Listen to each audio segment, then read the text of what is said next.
Coming up on the Paper Talk today, we're looking at some potential outgoings. What is happening with Dean Henderson? Also, are we back in for Ryan Gravenberch? And plus, is there a Mason Greenwood update on the horizon today? Let's find out.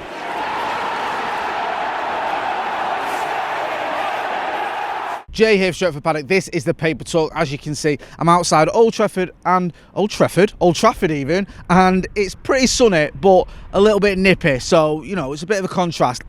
Listen, let's get straight into it. Loads of stories to go through this morning. Some outgoings and potential incomings, and a bit of a Mason Greenwood update. Hopefully an update anyway, because I think we all want to see what's going to happen one way or the other. So we'll get into all that. Make sure as well you are hitting like, share, and subscribe to the channel. Right, first of all, Dean Henderson, story on the BBC, just doing the rounds, I think yesterday evening, that Crystal Palace are keen on bringing in Dean Henderson. Now, this looks like it would be some sort of deal where it'd be a loan with an option to buy. That's how it looks like that would be structured. Now, there was talk of going back to Nottingham Forest.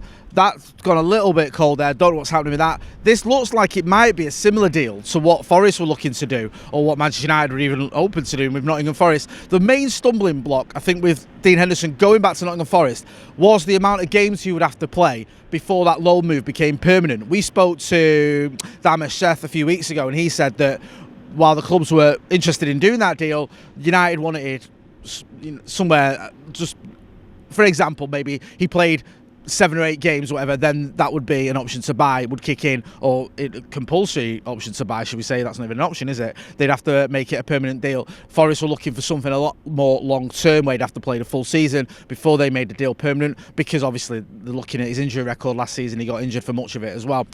However, Palace have now come in. Looks like there could be something happening here. We'll keep you posted on it. You'd expect Dean Henderson to go somewhere this window. He's obviously not fancied by Erik ten Hag. Kind of burnt his bridges a little bit with that interview he gave just over a year ago. And he's a very good goalkeeper. He's 26 years old. It wasn't that long ago. He was it Sheffield United winning the Player of the Season award. Went to Nottingham Forest, did well there. Obviously got that injury. Wasn't that long ago either. He was even number 1 here at Manchester United when Ole Gunnar Solskjaer put him in ahead of David De Gea in the Premier League games as well. So obviously a very talented young keeper. Not happening at United. Hopefully he can go somewhere else and get his career going again, although there's a lot of United fans who are still bitter about that interview. We all just need to move on, don't we? And he needs to move on as well.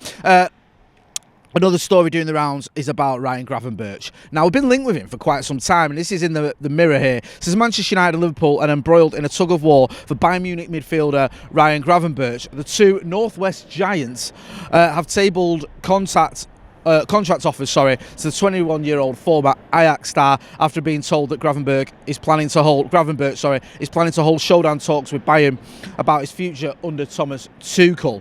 So looks like something might be happening there. United are in for him, Liverpool are in for him. However, it says here a more likely compromise would be for Gravenberch to be sent out on loan for the season. We'll have to see what happens there. And obviously we've had players off Bayern Munich recently on loan. We had Marcel Sabitzer, didn't we? Gravenberch has been linked with Manchester United. He did play for Ajax, of course. Anyone who's ever played for Ajax is linked with Manchester United. And to be fair, with good reason, because we do like signing players, don't we, from Ajax, or players that are from the Dutch league. So it's not beyond the realms of possibility United would be in for him. You don't want to get into a bidding war with Liverpool, though. We'll have to wait and see. Maybe there's a loan move on the horizon. If anything does pop off with that, we'll keep you posted. Bruno Fernandes has demanded an apology from officials after Manchester United denied penalty at Tottenham. Bruno's basically saying, you know, the league needs to come out of the referees organisation needs to come out and apologise, make a big deal of it, the way they made a big deal out of the non-penalty against Wolves when Andre Onana came rushing out to claim that cross. Now there's a similar situation where United are looking at it going, well, we should have had a penalty. Are we going to see the same outrage? Are we going to see an apology? Are we going to see the same discussion that we've seen over decisions that have gone in United's favour? Probably not. To me, it looked like a stonewall penalty. You may disagree. Get involved in the comments and the chat and let us know what you think. But Bruno Fernandes, I mean, I don't think he's going to get his apology, but he's asking for it anyway. Fabrizio Romano tweeted yesterday evening that United are now exploring a move. I think we're just linked with this just to make it hard for me to say. For Odysseas Vlachodimos. Yeah, have I got that one wrong? I've probably butchered that one. He's expected to leave Benfica, goalkeeper, and he's now being lined up as a potential new backup if Dean Henderson does go to Crystal Palace. So we'll keep you posted on that one as well. There was also a story, I'm just going to touch on this quickly. I think this came via L'Equipe, that United were considering a move to sign Marco Verratti in the final weeks of the summer window. Not heard a lot about that. If anything does happen with that one, we'll keep you posted, but I'm taking a massive pinch of salt with that one. We'll talk about Mason Greenwood, shall we? It says here in the Express, and I've seen it elsewhere, that Man United may announce Mason Greenwood's decision today after a major update. Now, a lot of this seems to have come from David Ornstein talking to NBC Sports, where he said there could be an announcement today, as early as today, on what is going to happen with Mason Greenwood. We know we've seen U-turns. There was these reports being leaked that Manchester United were going to bring him back into the fold. Then there was a sort of backlash, loads of people on social media, people sort of, even politicians getting involved, saying that it's an outrage and all the rest of it. Now it looks like that's been rolled back, so there could be an announcement. We don't know which way that's going to go. A week ago it looked like he was going to be brought back in. Now it's not so sure. He could be released, he could be sent out on loan, he could be brought back in. We just don't know, but according to the latest reports, we are going to hear an announcement today. Get involved in the chat and the comments and let us know what you think about that. Any other stories, as always though, keep it respectful when there's people being named involved. I'm not talking about Mason Greenwood, but you know what I'm on about. Just finally as well, the Women's World Cup final.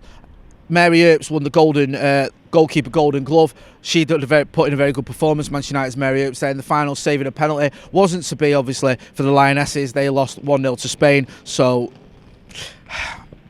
I mean, I watched the game. It was frustrating, wasn't it? But they've done well anyway. They won the Euros and getting to a World Cup final. Not a bad little run, is it, if we're being brutally honest?